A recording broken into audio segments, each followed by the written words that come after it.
नमस्कार भाई और बहनों, मेरे चैनल में आपका स्वागत है। छोटू क्लासेस विक्रमपुर।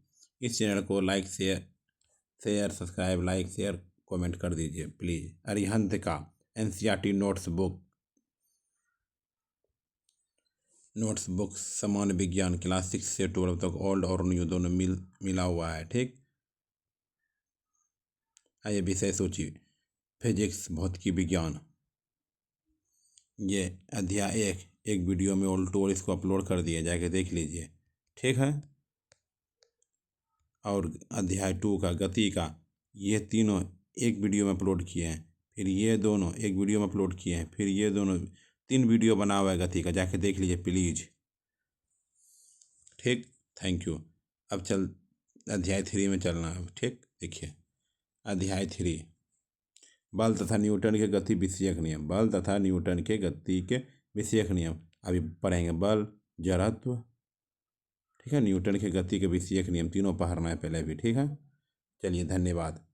और बिहार पुलिस का सेट अपलोड कर दे, जाके देख लीजिएगा। और बिहार दरोगा का प्रीवियस ईयर क्वेश्चन अपलोड कर दिए हैं। बिहार पुलिस का 2010 से लेकर 2025 तक का अपलोड कर दे, जाके देख लीजिए प्लीज़। Like share comment. ठीक है, चलिए। बल तथा न्यूटन के गति के विषयक नियम चैप्टर का नाम है 3। ठीक, देखिए कौन से क्लास में है। क्लास 8 का न्यू एनसीईआरटी बुक, चैप्टर 8 में बल तथा दाब है। चैप्टर 9 में घर्षण है। क्लास 9 में चैप्टर 8 में बल गति का नियम है।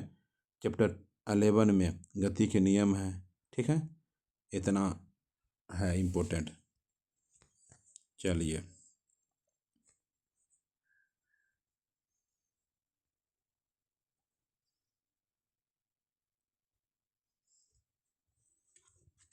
अपने दैनिक जीवन में हम जानते हैं कि एक स्थिर वस्तु को गति देने के लिए या गतिशील वस्तु को रोकने के लिए हमें कुछ प्रयास करना पड़ता है। अर्थात किसी वस्तु को गति की अवस्था में लाने के लिए हमें उसे खींचना, धकेलना या ठोकर लगाना पड़ता है। अपने दैनिक जीवन में हम देखते हैं कि एक स्थिर वस्तु को गति देने के लिए या गतिशील वस्तु को रोकने के लिए हमें कुछ प्रयास करना पड़ता है। अर्थात किसी वस्तु को गति की अवस्था में लाने के लिए हमें उसे खींचना, धकेलना या ठोकर लगाना पड़ता है। वस्तु को खींचने, धकेलने या ठोकर लगाने तथा वस्तु को रोकने की इसी क्रिया पर बल की अवधारणा आधारित है। इसी क्रिया पर बल की अवधारणा आधारित है। चलिए, बल के बारे में पढ़ना। बल किसे कहते हैं और बल के बारे में पूरा टॉपिक पढ़ना है।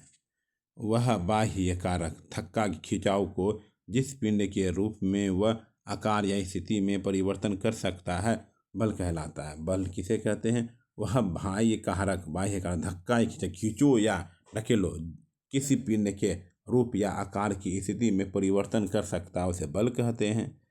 दैनिक जीवन में बल का उपयोग किसी पिंड या वस्तु को एक स्थान से उठाकर दूसरे स्थान तक ले जाने की क्रिया किया जाता है, उसी को बल कहते हैं। दैनिक जीवन में बल का उपयोग किसी पिंड या वस्तु को एक स्थान से उठाकर दूसरे स्थान तक ले जाने में किया जाता है। साधारणतः बल वह धक्का अथवा खिंचाव होता है जो किसी वस्तु में गति या विराम की अवस्था में परिवर्तन करता है या परिवर्तन करने का प्रयास करता है। साधारणतः बल वह धक्का अथवा खिंचाव होता है जो किसी वस्तु में गति या विराम की अवस्था में परिवर्तन होता है या परिवर्तन करने का प्रयास करता है। देखिए, कोई वस्तु रखा हुआ है, ढकेलना। देखिए, ढकेले पर ट्रॉली लगाए गए बल की दिशा में गति करती है। दरार को खींचा जाता है। ठीक, हॉकी स्टिक से गेंद को आगे की ओर ठोकर लगाते हैं, ये बल हुआ। ठीक, चलिए देखिए ढकेलना।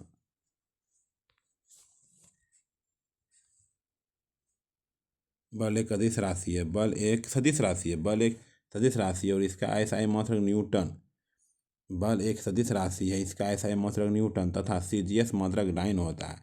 बल एक सदिश राशि है, इसका एसआई मात्रक न्यूटन तथा सीजीएस मात्रक डाइन होता है। बल एक अन्य मात्रक किलोग्राम भार भी है। एक न्यूटन बराबर 1 किग्रा मीटर प्रति सेकेंड स्क्वायर। बल के प्रभाव। किसी वस्तु पर बल लगाने के कारण उसमें उत्पन्न होने वाले प्रभाव निम्नलिखित हैं। किसी वस्तु पर बल लगाने के कारण उसमें उत्पन्न होने वाले प्रभाव निम्नलिखित हैं। बल लगाने से किसी वस्तु के कार्य या आयतन में परिवर्तन किया जा सकता है। उदाहरण, जस्ते की चादर को मोड़कर उसका आकार बदला जा सकता है। गोलाकार गेंद का अंडाकार हो जाना, स्प्रिंग का फैलना। बल लगाने से किसी वस्तु के आकार या आयतन में परिवर्तन किया जा सकता है। उदाहरण, जस्ते की चादर को मोड़कर उसका आकार बदला जा सकता है। गोलाकार गेंद को अंडाकार हो जाना, स्प्रिंग को फैलना। देख लीजिए।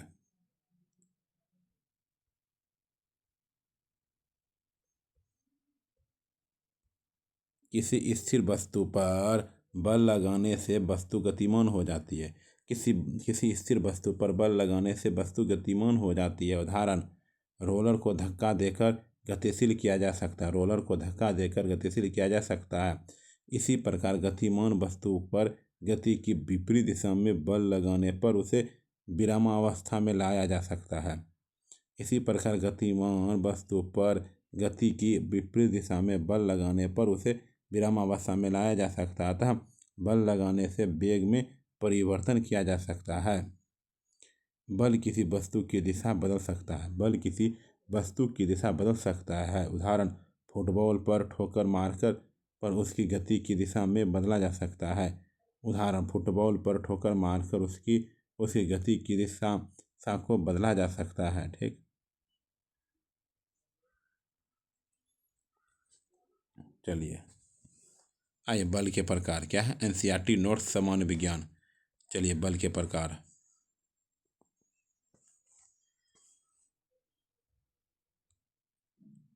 बल के प्रकार। बल निम्न प्रकार के होते हैं। पहले संपर्क बल। क्या? संपर्क बल। दो वस्तुओं के वास्तविक संपर्क में आने पर जो बल कार्य करता है उसे संपर्क बल कहते हैं, कनेक्टेड फोर्स। दो वस्तुओं के वास्तविक संपर्क में आने पर जो बल कार्य करते हैं संपर्क बल कहलाते हैं। उदाहरण, घर्षण बल, संयान बल, पेशीय बल आदि। ठीक है। चलिए, सबसे पहले पेशीय बल के बारे में पढ़ते हैं। पेशीय बल, यह बल हमारे शरीर की मांसपेशियों द्वारा लगता है। पेशीय बल किसे कहते हैं? यह बल हमारे शरीर की मांसपेशियों द्वारा लगता है। हमारी मांसपेशियों की क्रिया स्वरूप लगने वाले बल को पेशीय बल कहते हैं। हमारी मांसपेशियों की क्रिया स्वरूप लगने वाले बल को पेशीय बल कहते हैं। पशु भी अपने शारीरिक क्रियाकलापों तथा अन्य कार्यों को करने के लिए पेशीय बल का उपयोग करते हैं। पशु भी अपने शारीरिक क्रियाकलापों तथा अन्य कार्यों को करने के लिए पेशीय बल का उपयोग करते हैं। आइए घर्षण बल। जब कोई वस्तु किसी दूसरी वस्तु की सतह पर फिसलती है। किसी दूसरी वस्तु की सतह पर फिसलती है या ऐसा करने पर प्रयास करती है तो उनके बीच लगने वाले बल को घर्षण बल कहते हैं। घर्षण बल किसे कहते हैं? जब कोई वस्तु किसी दूसरी वस्तु की सतह पर फिसलती है या ऐसा करने का प्रयास करती है तो उनके बीच लगने वाले बल को घर्षण बल कहते हैं। क्या कहते हैं? घर्षण बल कहते हैं। आइए, संपर्क बल हो गया। संपर्क बल का दो गोत है, पेशीय बल, घर्षण बल। और संपर्क बल के बारे में पढ़ते हैं। ठीक है। ऐसे बल जिनमें दो वस्तुओं के बीच संपर्क करने की आवश्यकता नहीं हो। ऐसे बल जिनमें दो वस्तुओं के बीच संपर्क करने की आवश्यकता नहीं होता वो संपर्क बल कहलाते हैं। उदाहरण, गुरुत्वाकर्षण बल, चुंबकीय बल, दो आवेशों के बीच स्थैतिक बल आदि। ठीक है। पहले पढ़ेंगे चुंबकीय बल किसे कहते हैं। चुंबकों के समान ध्रुव एक दूसरे को प्रतिकर्षित करती है। क्या बोला? चुंबकों के समान ध्रुव एक दूसरों के वो प्रतिकर्षित करते हैं तथा असमान ध्रुव एक दूसरे को आकर्षित करते हैं तथा असमान ध्रुव एक दूसरे को आकर्षित करते हैं। एक चुंबक दूसरे चुंबक पर बिना संपर्क में आए ही बल लगा सकता है। एक चुंबक दूसरे चुंबक पर बिना संपर्क में आए ही बल लगा सकता है। स्थिर विद्युतता सिद्धांत। स्थिर विद्युत बल आइए स्थिर विद्युत बल के बारे में पढ़ते हैं। स्थिर विद्युत बल एक आवेशित वस्तु द्वारा किसी दूसरी आवेशित अथवा अनावेशित वस्तु पर लगाया गया बल स्थिर विद्युत बल कहलाता है। स्थिर विद्युत बल किसे कहते हैं? एक आवेशित वस्तु द्वारा किसी दूसरे आवेशित अथवा अनावेशित वस्तुओं पर लगाया गया बल स्थिर विद्युत बल कहलाता है। वस्तुओं के संपर्क में न होने पर यह बल कार्य करता है। वस्तुओं के संपर्क में न होने पर यह बल कार्य करता है।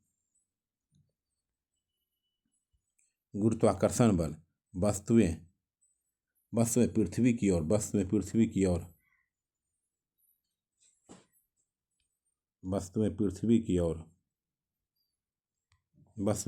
की ओर गिरती है क्योंकि वह उन्हें अपनी ओर आकर्षित करती है। इस बल को गुरुत्व बल या केवल गुरुत्व कहते हैं। गुरुत्वाकर्षण बल किसे कहते हैं?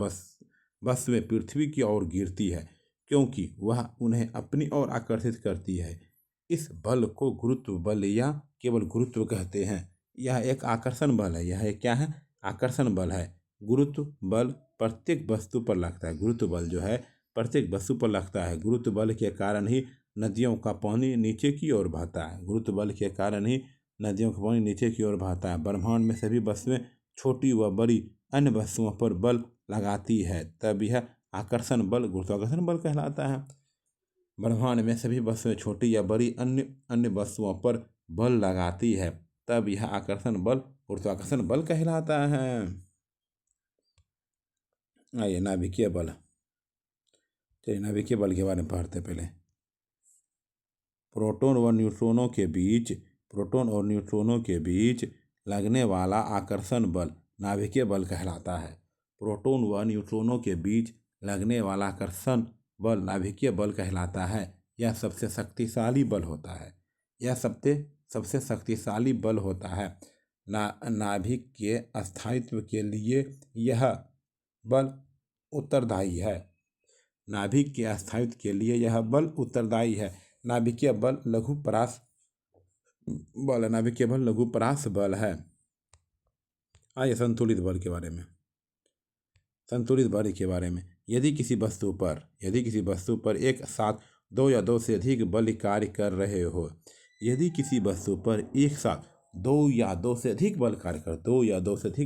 कर रहे हो तथा बलों का परिणामी प्रभाव शून्य हो तो वे बल संतुलित बल कहलाते हैं। संतुलित बलों के प्रभाव में वस्तु की स्थिति में कोई परिवर्तन नहीं होता। परंतु वस्तु की आकृति बदल जाती है। संतुलित बल हो गया। चलते अब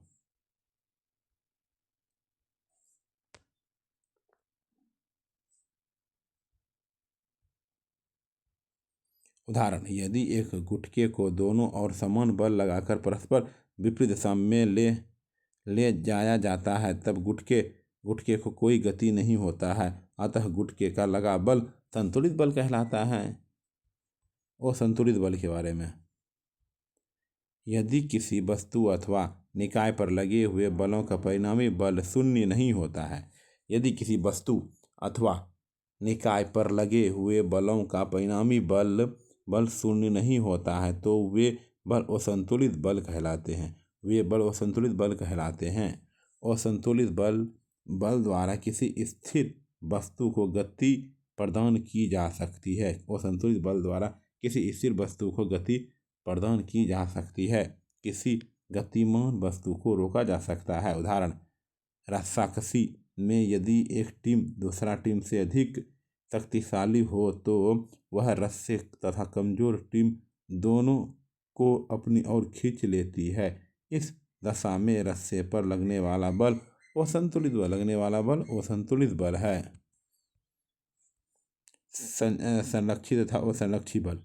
संरक्षित तथा असंरक्षी बल। संरक्षित तथा असंरक्षी बलों का वर्णन निम्नलिखित है। संरक्षी बल वह बल है जिसके द्वारा किसी पिंड को एक बिंदु से दूसरे बिंदु तक ले जाने में किया गया कार्य केवल पिंड पिंड पिंड की प्रारंभिक एवं अंतिम स्थितियों पर निर्भर करता है। वह बल है जिसके द्वारा किसी पिंड को एक बिंदु से दूसरे बिंदु तक ले जाने में किया गया कार्य केवल पिंड की प्रारंभिक एवं अंतिम स्थितियों पर निर्भर करता है। पिंड के पथ पर नहीं। उदाहरण गुरुत्वाकर्षण बल, स्थिर विद्युत बल, विद्युत चुंबकीय बल आदि संरक्षी बल है। क्या है? संरक्षी बल है। आइए असंरक्षी बल। असंरक्षी बल वह बल है जिसके द्वारा किसी पिंड को एक बिंदु से दूसरे बिंदु तक वह बल है जिसके द्वारा किसी पिंड को एक बिंदु से दूसरे बिंदु तक ले जाने में किया गया कार्य पिंड की प्रारंभिक एवं अंतिम स्थितियों के साथ साथ पिंड द्वारा तय किए पथ पर भी निर्भर करता है। उदाहरण घर्षण बल, सियान बल आदि। घर्षण बल, सियान बल आदि। आइए जड़त्व के बारे में पढ़ते। ठीक है।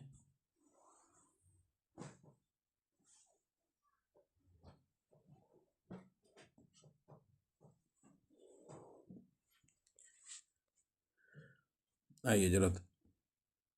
शब्द की उत्पत्ति जड़ता शब्द से हुई है। शब्द की उत्पत्ति जो है जड़ता शब्द से हुई है, जिसका अर्थ स्थिरता और अपरिवर्तनीयता है।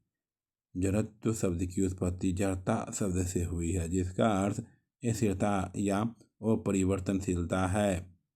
प्रत्येक वस्तु अपनी विराम अवस्था या गति की अवस्था में ही बने रहना चाहती है। प्रत्येक वस्तु अपनी विराम अवस्था या गति की अवस्था में ही बने रहना चाहती है और अपनी स्थिति में होने वाले परिवर्तन का विरोध करती है। इसे जड़त्व का नियम कहते हैं। वस्तु के इस गुण को गैलीलियो के जड़त्व का नाम दिया। वस्तु के इस गुण को गैलीलियो के जड़त्व का नाम दिया। वस्तु के इस गुण को गैलीलियो के जड़त्व का नाम दिया। अतः जड़त्व किसी वस्तु का वह गुण है जिसके कारण वह अपनी विरामावस्था अथवा एक समान गति की अवस्था में परिवर्तन का विरोध करती है। जड़त्व 3 प्रकार के होते हैं। जड़त्व क्या होते हैं? 3 प्रकार के होते हैं। विराम का जड़त्व क्या होता है? विराम का जड़त्व वस्तु का वह गुण जिसके कारण वह अपनी विराम अवस्था में होने वाले परिवर्तन का विरोध करती है। वस्तु का वह गुण जिस कारण वह अपनी विराम अवस्था में होने वाले परिवर्तन का विरोध करती है, विराम जड़त्व कहलाता है। उदाहरण, बस के अचानक चलने पर उसमें बैठे यात्री पीछे की ओर गिर पड़ते हैं। इसका कारण यह है कि बस अथवा रेलगाड़ी के अचानक चलने पर यात्री के पीछे का निचला भाग जो बस या रेलगाड़ी के संपर्क में आता है शीघ्र ही बस अथवा रेलगाड़ी के साथ गति कर लेता है, परंतु शरीर का ऊपरी भाग जो बस या रेलगाड़ी के संपर्क में नहीं है अपने विराम के जड़त्व के कारण विराम अवस्था में ही बना रहता है। इसी कारण है कि यात्री पीछे की ओर मुड़ जाते हैं।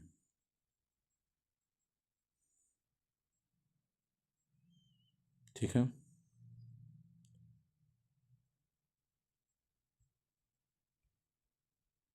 विराम का जड़त्व होगा कंबल को हाथ में पकड़कर डंडे से पीटने पर धूल के कण अलग हो जाते हैं। इसका कारण यह है कि कंबल को हाथ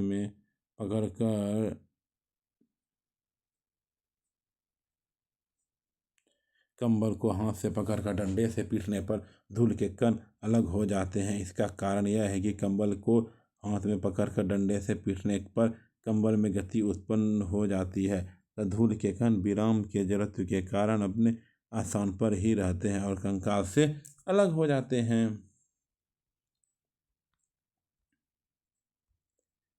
पेड़ की शाखाओं को तेजी से हिलाने पर उसके फल फल नीचे गिर जाते हैं।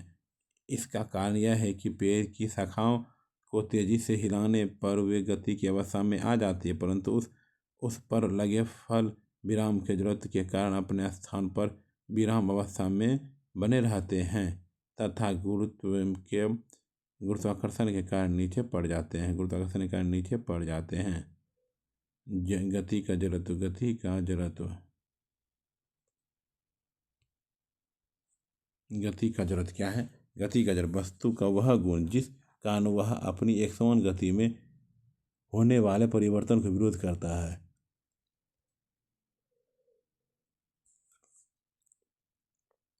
वस्तु का वह गुण जिस कारण वह अपनी एक समान गति में होने वाले परिवर्तन का विरोध करता है।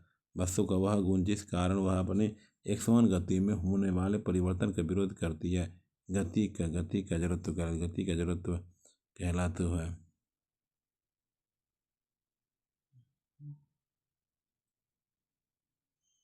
वस्तु का वह गुण जिस कारण वह अपनी एक समान गति में होने वाले परिवर्तन का विरोध करती है। गति का जड़त्व कहलाता है। उदाहरण, चलती हुई बस के अचानक रुकने पर उसमें बैठे यात्री आगे की ओर झुक जाते हैं। इसका कारण यह है कि चलती हुई बस रेलगाड़ी में यात्री भी गाड़ी के चाल से गति करता है। बस यह रेलगाड़ी के अचानक रुकने या यात्री को शरीर का निचला भाग जो गाड़ी के संपर्क में है गाड़ी के साथ तेजी से रुक जाता है, परंतु शरीर का ऊपरी भाग गति के जड़त्व के कारण उसी साल से गति करता रहता है, जिस कारण यात्री आगे की ओर झुक जाता है। तेज दौड़ से घोड़े के अचानक रुक जाने पर घुड़सवार आगे की ओर गिरता है। इसका कारण यह है कि जब घोड़ा तेजी से दौड़ता है तो घुड़सवार एक चाल से गति करते हैं। घोड़े के अचानक रुक जाने पर भी घुड़सवार गति के जड़ से कारण आगे की ओर गति करता रहता है, जिससे घुड़सवार आगे की ओर गिर जाता है। बस की छत पर रखे सामान रस्सी से बांध लेते हैं। इसका कारण यह है कि जब चलती बस अचानक रुकती है, इसलिए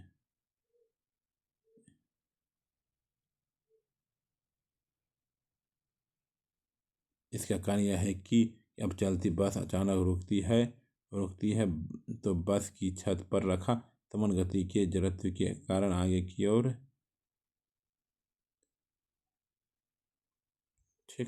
झुक जाता है।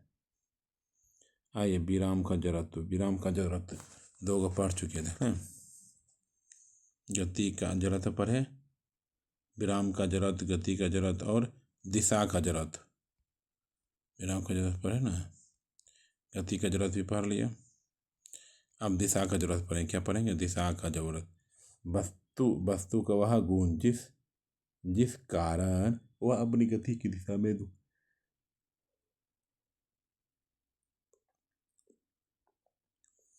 वस्तु का वह गुण जिस कारण वह अपनी गति की दिशा में होने वाले परिवर्तन का विरोध करती है। दिशा का जड़त्व कहलाता है। दिशा का जड़त्व कहलाता है।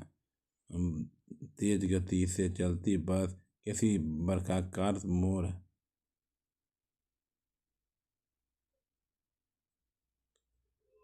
वस्तु का वह गुण जिस कारण वह अपनी गति की दिशा में होने वाले परिवर्तन का विरोध करती है। गति की दिशा में होने वाले परिवर्तन का विरोध करती है। दिशा का जड़त्व कहलाता है।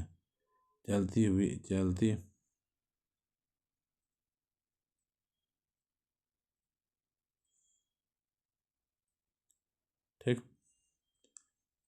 दिशा का जड़त्व। वस्तु का वह गुण जिस कारण वह अपने गति की दिशा में होने वाले परिवर्तन का विरोध करती है। दिशा का जड़त्व कहलाता है। उदाहरण, तेज गति से चलती बस अब किसी वर्गाकार मोड़ पर मूर्ति है यह है। ये यात्री मोर के केंद्र से बाहर की ओर झुक जाता है। इसका कारण यह है कि जब तेज गति से चलती हुई बस किसी वृत्ताकार मोड़ पर मुड़ती है तो यात्री मोड़ के केंद्र के बाहर की ओर झुक जाता है। इसका कारण यह है कि जब तेज गति से चलती बस वर्गाकार मोड़ पर मुड़ती है तो उसमें बैठे यात्री दिशा के जड़त्व के कारण पहली दिशा में ही गति करते रहते हैं, जिस कारण मोड़ के केंद्र से बाहर की ओर झुक जाते हैं।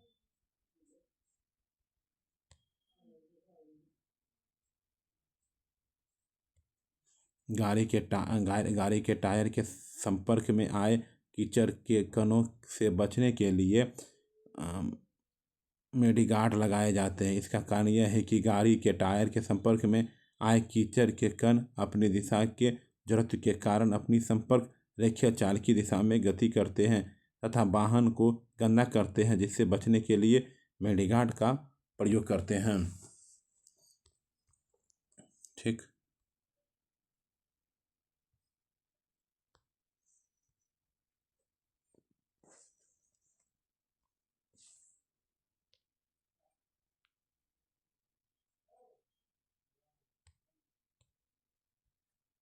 यदि पत्थर को डोरी से बांधकर क्षैतिज वृत्तीय पथ में घुमाए तब डोरी टूटने पर पत्थर स्पर्श रेखीय दिशा में गति करता है। इसका कारण यह है कि वृत्तीय पथ के किसी भी बिंदु पर पत्थर की चाल स्पर्श रेखीय दिशा में होती है। डोरी का तनाव उसे वृत्तीय पथ पर गति प्रदान करता है। डोरी के टूटने पर डोरी का तनाव शून्य हो जाता है। देख लीजिए। अतः पत्थर वृत्तीय पथ पर गति न करके अपनी दिशा के जड़त्व के कारण स्पर्श रेखीय दिशा में गति करता है। चाकू की धार तेज करते समय घूमते पहिए के संपर्क में लाने पर उत्पन्न चिंगारियां स्पर्श रेखीय दिशा में गति करती है। इसका कारण यह है कि चिंगारियां दिशा के जड़त्व के कारण अपनी स्पर्श रेखिक चाल की दिशा में गति करता है। जड़त्व तथा द्रव्यमान में अंतर बताइए। जड़त्व तथा द्रव्यमान में अंतर।